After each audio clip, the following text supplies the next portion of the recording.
I'm on Route 30 between Middleburg and Schoharie, looking at the Hartman's Dorf house sign.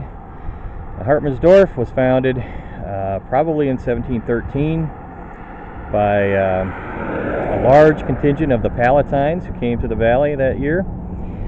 Hartman Windecker was the head man. Supposedly it was the largest of the Palatine Dorfs at about 65 families.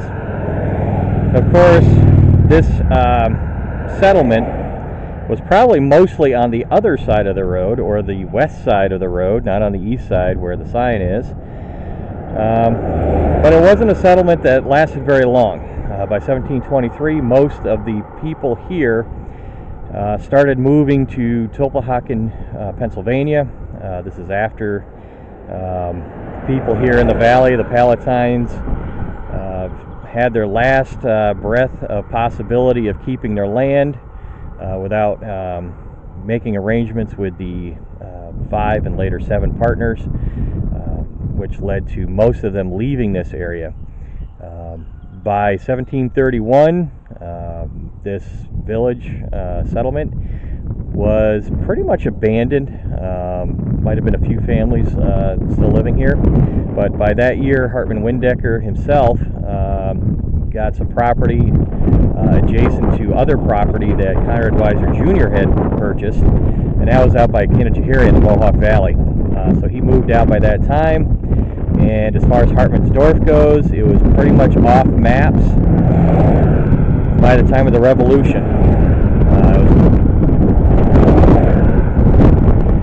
Every once in a while, in a local document or newspaper even, the name Hartman's Dorf would come up.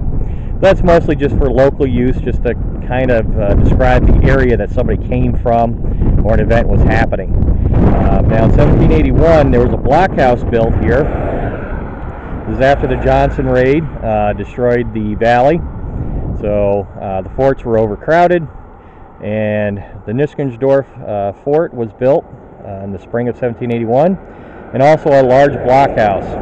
This blockhouse would have been on the other side of the road on a hill overlooking a ravine, and it was a not just a blockhouse, it was also stockaded around it as an extra protective measure, and several soldiers in their pensions mentioned this blockhouse, and they just called it the blockhouse.